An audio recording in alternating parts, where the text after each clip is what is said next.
Audiolibros en 15 minutos. Suscríbete al canal y explora un nuevo libro cada día. Todo el conocimiento se deriva de la experiencia. David Hume nació en el siglo XVIII, en plena Ilustración.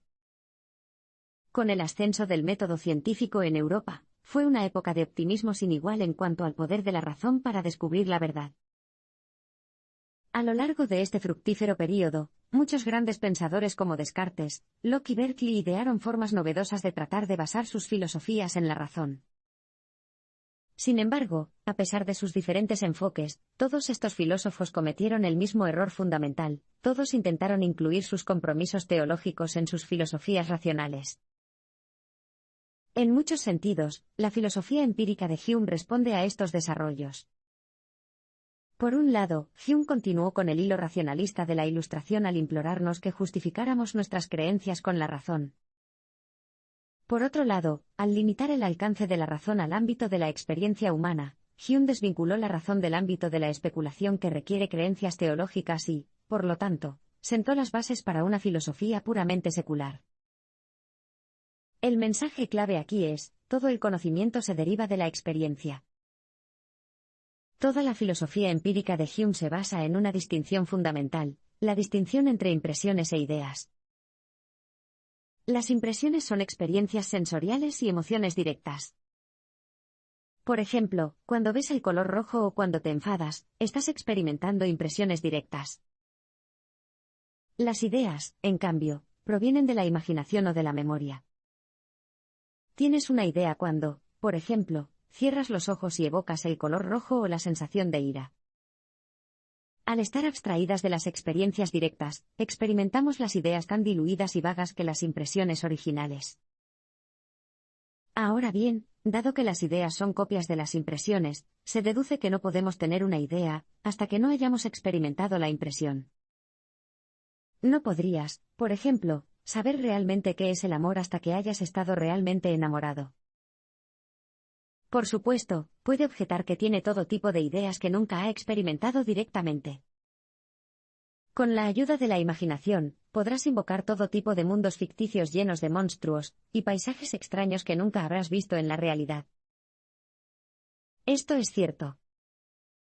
Pero, como señala Hume, todas las ideas de la imaginación se basan en impresiones más simples que hemos experimentado directamente. Por ejemplo, podemos imaginar una montaña hecha de oro mezclando las ideas más simples de oro y montaña en nuestras cabezas para formar una nueva idea. Dado que todas las ideas se derivan de impresiones simples, esto nos proporciona un método simple para determinar si una idea abstracta, como Dios, tiene algún significado o no. Todo lo que necesitamos hacer es señalar la impresión que lo produjo. Si no podemos encontrar ninguna impresión, entonces tenemos buenas razones para rechazar la idea por considerarla vacía e infundada. No tenemos experiencia de una conexión necesaria entre los eventos. Si todo lo que sabemos proviene de la experiencia, esto plantea inmediatamente un problema. ¿Cómo podríamos hacer predicciones sobre el futuro? Después de todo, nunca podremos experimentar el futuro. Afortunadamente, podemos utilizar un práctico principio llamado causa y efecto. En el pasado, hemos aprendido que ciertos eventos causan otros eventos. Todo lo que necesitamos hacer es transponer ese conocimiento al futuro, y tenemos un método para hacer predicciones sobre lo que va a suceder. Imaginemos que estás jugando una partida de billar. Acabas de golpear la bola blanca con tu taco, y lanzarla disparada por la mesa hacia una bola verde. ¿Qué esperas que pase cuando se reúnan? Esperas que la bola verde se mueva, ¿verdad? Eso es lo que siempre ha hecho en el pasado. Pero piénsalo. ¿Cómo puedes estar seguro de que esta vez la bola verde no permanecerá inmóvil ni desaparecerá en una nube de humo? La razón por la que te sientes tan seguro es porque crees que, por naturaleza, la bola blanca requiere que la bola verde se mueva cuando la golpeen. La pregunta es, ¿tiene razón para creer esto? El mensaje clave aquí es: no tenemos experiencia de una conexión necesaria entre los eventos. Cuando pensamos en la relación de causa y efecto, la imaginamos como una relación necesaria. En otras palabras, creemos que hay algo en la causa que, según las leyes de la naturaleza, produce un efecto determinado y no podría producir ningún otro efecto. Por ejemplo, si pusieras tu mano desprotegida en el fuego, se quemaría. No crees que te congele la mano o la convierta en piedra porque no está en la naturaleza del fuego hacer eso. Pero, ¿de dónde viene esta idea de necesidad? Recuerde que el método empírico de Hume nos brinda una forma práctica de identificar de dónde proviene una idea. Solo necesitamos señalar la impresión que lo causó. Entonces, ¿dónde hemos experimentado esta idea de necesidad? Bueno, en ninguna parte. Nunca hemos experimentado la causalidad necesaria. Todo lo que hemos experimentado es un evento seguido con frecuencia de otro. Por ejemplo, hemos experimentado un incendio seguido de una combustión muchas veces, pero ni una sola vez hemos experimentado un fuego seguido necesariamente de una combustión. No hay nada en la experiencia en sí misma que nos diga que un efecto es el único efecto que podría haber surgido. Como no tenemos experiencia de necesidad, Hume nos invita a repensar nuestra idea de causa y efecto como una mera conjunción constante entre eventos. En otras palabras, lo único que experimentamos es que algunos eventos con frecuencia siguen a otros eventos. El razonamiento inductivo no puede justificarse racionalmente. De acuerdo, es posible que no experimentemos directamente un vínculo necesario entre causa y efecto. Pero, ¿y si pudiéramos usar la razón para averiguar si hay una conexión? Bueno, vamos a intentarlo. Cuando intentamos determinar una teoría general, como la conexión necesaria de causa y efecto, solemos utilizar el razonamiento inductivo. Esta es la forma de razonamiento que se utiliza cuando extraemos conclusiones generales a partir de una síntesis de varias observaciones específicas. Es el modo de pensar que opera en segundo plano cuando hacemos inferencias sobre el futuro basándonos en observaciones pasadas, como deducir que el fuego nos quemará de nuevo en el futuro porque lo ha hecho en el pasado. Pero Hume es famoso por criticar la validez de esta forma de razón.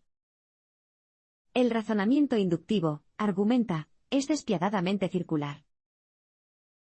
El mensaje clave aquí es, el razonamiento inductivo no se puede justificar racionalmente. Consideremos un ejemplo con el que casi todo el mundo está de acuerdo. Todos creemos que el sol saldrá mañana por la mañana y la mañana siguiente. ¿Por qué creemos esto? Bueno, basado en un razonamiento inductivo. El sol ha salido cada 2 días de nuestras vidas, por lo que estamos bastante seguros de que también saldrá mañana. Puede pensar que este es un razonamiento sólido. El problema es que, para que el argumento funcione, necesitamos hacer una gran suposición. Debemos asumir que las cosas seguirán comportándose en el futuro como lo han hecho en el pasado. Esta suposición es imposible de probar. No podemos experimentar el futuro directamente, ni podemos adivinar las causas subyacentes del universo con absoluta certeza. Nuestras leyes de la física se basan completamente en observaciones pasadas, por lo que sabemos, podrían cambiar de la noche a la mañana.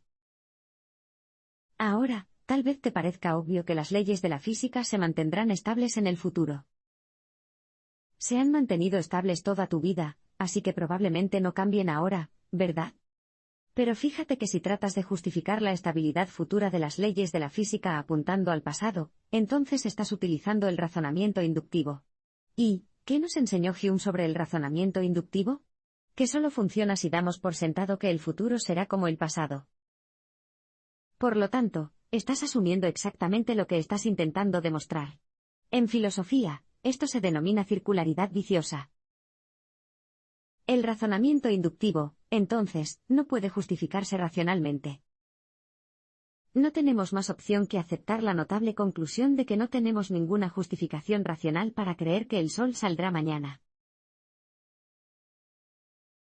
Los humanos piensan instintivamente más que racionalmente. Así que Hume ha demostrado que no tenemos una base racional para hacer inferencias sobre el futuro. Pero no dejes que esto te impida planificar para mañana. Hume fue el primero en admitir que hay un límite natural para este tipo de razonamiento escéptico. Puede que no tengamos una justificación racional para creer en las cosas que hacemos, pero eso no nos impide creerlas. Todos nosotros, y eso incluye a los filósofos, utilizamos el razonamiento inductivo todos los días en prácticamente todas las acciones que realizamos. Si no lo hiciéramos, simplemente no podríamos vivir. Por esta razón, concluye Hume, los seres humanos se guían más por el hábito y la necesidad que por la razón. El mensaje clave aquí es, los humanos piensan instintivamente en lugar de racionalmente. El hábito, no la razón, es la razón por la que creemos que las causas están necesariamente relacionadas con sus efectos. Después de presenciar un evento seguido de otro tantas veces, nuestras mentes forman una conexión habitual entre los dos eventos. Por eso, cuando vemos el primer evento, nuestra mente nos hace esperar el segundo. Eso es todo. Consideremos, por ejemplo, la forma en que aprenden los niños pequeños. Es evidente que los niños pueden formar asociaciones entre eventos, incluso si no lo hacen de forma consciente. Aprenden, por ejemplo, que cuando tocan la llama de una vela, les duele. Así que, eventualmente, aprenden a evitar tocar las llamas por completo. ¿Los niños descubren esto a través de algún proceso abstracto de razonamiento? Por supuesto que no. Los niños no aprenden por la razón sino por el instinto. Y es bueno que ellos también lo hagan, porque el instinto es mucho más confiable que la razón. ¿Te imaginas si los humanos experimentaran el mundo como una cadena de eventos completamente desconectados, y tuviéramos que unir las piezas del mundo mediante un proceso consciente de razonamiento de causa a efecto antes de tomar cualquier decisión? Los humanos se habrían extinguido hace mucho tiempo, eso es seguro. Este instinto natural de razonamiento inductivo tampoco es exclusivo de los humanos. Los animales también aprenden de sus experiencias, y llegan a asociar las causas con los efectos. Los perros, por ejemplo, aprenden a asociar el sonido de un silbato con su dueño o la visión de su plato con la comida. Está claro que los perros infieren algo que está más allá de su percepción inmediata, y esta inferencia se basa en experiencias pasadas. Resulta, entonces, que la forma de pensar de los humanos está mucho más cerca de nuestros primos animales de lo que nos gustaría admitir. Nosotros también somos criaturas de hábitos e instintos. La acción humana es a la vez libre y decidida. Si es cierto que los humanos se guían más por el instinto que por la razón, esto plantea otro problema. Si el razonamiento no influye en nuestro comportamiento, si solo somos animales gobernados por un instinto ciego, ¿qué espacio deja eso para la libertad humana? En realidad, esto es solo una reformulación del debate entre el libre albedrío y el determinismo, que ha estado haciendo estragos en la filosofía durante siglos. El debate considera cómo es posible conciliar el hecho de que las acciones humanas están determinadas causalmente, en este caso por nuestros instintos, con nuestra convicción de que tenemos libertad sobre cómo actuamos en cualquier situación dada. Los conceptos de libre albedrío y determinismo parecen completamente incompatibles entre sí. Pero Hume, sorprendentemente, no lo ve así. Para Hume, todo este debate de siglos es simplemente el resultado de la confusión sobre las palabras que los filósofos han estado utilizando. Sugiere que si tan solo redefinimos los conceptos de libre albedrío y determinismo siguiendo la línea de su teoría de causa y efecto, entonces quedará más claro que el libre albedrío y el determinismo son compatibles. El mensaje clave aquí es, la acción humana es libre y decidida. Como hemos visto, Hume argumentó que el concepto de causalidad necesaria se deriva de nuestros hábitos y no del mundo externo. Al hacer esto, Hume ha abierto la posibilidad de que los eventos puedan producir cualquier número de efectos distintos de los que realmente producen. Así, por ejemplo, podríamos decir que una llama determina causalmente que la cera se derrita en la medida en que la cera se derrite con frecuencia cuando entra en contacto con una llama. Sin embargo, la cera no se derrite necesariamente, y siempre es posible que se produzca algún otro efecto. Es más, así como los procesos físicos muestran regularidades entre la causa y el efecto, la acción humana también muestra regularidades entre las motivaciones internas y el comportamiento externo. Por ejemplo, cuando las personas tienen hambre, por lo general se sienten impuldidas a buscar algo para comer. Y, cuando las personas se enfadan, a menudo alzan la voz. Decimos que los sentimientos internos de las personas determinan su comportamiento porque observamos que ciertos tipos de comportamiento se derivan con frecuencia de ciertos tipos de estados internos. Sin embargo, no hay una conexión necesaria entre los dos. Es perfectamente posible que no nos molestemos en comer a pesar de tener hambre o que mantengamos la voz en voz baja a pesar de estar enojados. Por lo tanto, el comportamiento humano está a la par con los procesos físicos del universo. Ambos se determinan en la medida en que ambos muestran regularidades de causa y efecto. Y, sin embargo, no hay ninguna necesidad entre la causa y el efecto en ninguno de los dos dominios. Este espacio entre nuestras motivaciones internas y nuestro comportamiento externo es el dominio adecuado del libre albedrío. Nunca es racional creer en los milagros. Una de las razones por las que la filosofía empírica de Hume fue tan radical y controvertida en el siglo XVIII es que proporcionó bases racionales para rechazar los milagros. En esa época se creía ampliamente en los milagros y, a menudo, se los tomaba como evidencia de las doctrinas religiosas. Consideremos este curioso ejemplo relatado por un cardenal francés en el siglo XVII. Durante uno de sus viajes por las provincias francesas, el cardenal escribió que se había encontrado con un hombre al que, al parecer, le había vuelto a crecer una pierna. La gente del pueblo insistía en que el hombre había pasado muchos años con una sola pierna, pero que había recuperado la extremidad que le faltaba después de frotar el muñón con aceite sagrado. Ahora bien, esta historia puede parecer pintoresca para nuestros oídos modernos. Pero, aunque ya no creamos en los milagros, todos nos hemos tragado algunas historias falsas en nuestro tiempo. Es una habilidad esencial, especialmente en nuestra era de noticias falsas, poder evaluar el testimonio de los demás. Y, aunque no lo creas, la filosofía del siglo XVIII de Hume nos proporciona un método poderoso para hacer precisamente eso. El mensaje clave aquí es, nunca es racional creer en los milagros. El testimonio es, sin duda, una de las fuentes más útiles y comunes del conocimiento humano. A través del testimonio, ampliamos el horizonte de nuestra experiencia personal al incorporar las experiencias de los demás. Pero, por supuesto, no todos los testimonios son confiables. La gente comete errores. La gente exagera la verdad. La gente se deja llevar por una buena historia. Sabemos por experiencia que a los humanos les gusta mucho hilar historias, especialmente las que incluyen un toque increíble. Entonces, ¿cómo podemos evaluar el testimonio? Bueno, cuando se trata del tipo de testimonio más mundano, las noticias, esta tarea es bastante sencilla. Podemos juzgar si el testimonio es verosímil comparándolo con lo que ya hemos experimentado en el pasado.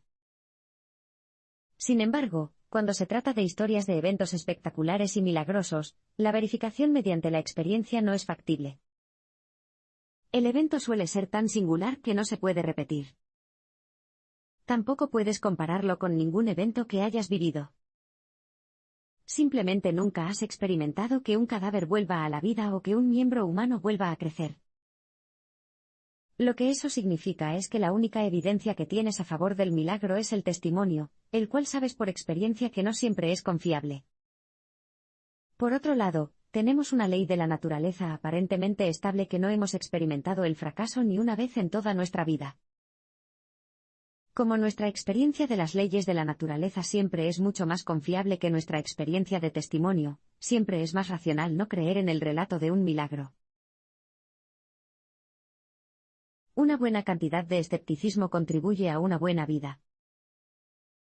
La filosofía empírica de Hume se basa en el principio de que la única manera de aprender sobre el mundo es a través de la experiencia sensual.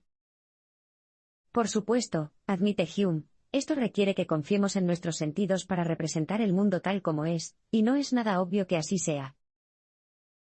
Sabemos, por ejemplo, que nuestros sentidos a menudo nos engañan, como cuando el remo de un barco aparece torcido en el agua, o cuando un objeto aparece doblado, cuando se lo coloca demasiado cerca de los ojos.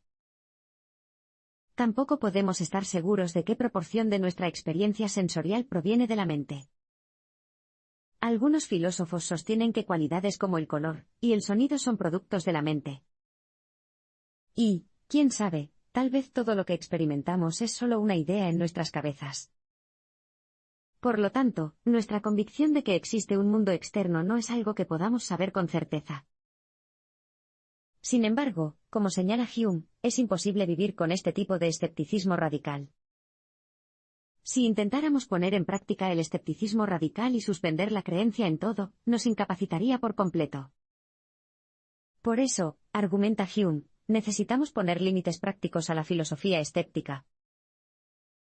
El mensaje clave aquí es, una buena cantidad de escepticismo contribuye a una buena vida.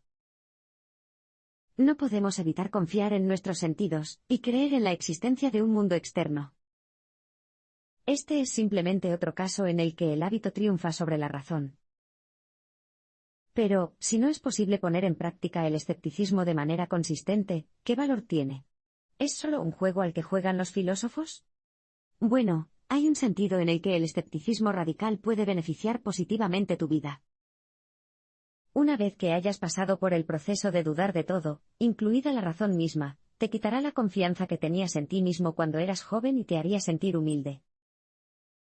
Luego puedes llevar esta humildad al resto de tu vida incorporando un modesto escepticismo en todas tus opiniones. En otras palabras, tómate todo con una pizca de sal. Cuando uno vive según el principio de un modesto escepticismo, en realidad puede contribuir a una vida sana. Por un lado, puede ayudar a deshacer el pensamiento prejuicioso o dogmático que podrías haber heredado cuando eras joven. La humildad también nos enseña a aprender mejor y a escuchar mejor, ya que nos hace estar más abiertos a lo que los demás tienen que decir. Solo si somos conscientes de nuestra tendencia a caer en el error tendremos la oportunidad de protegernos de las falsas ideas e ilusiones.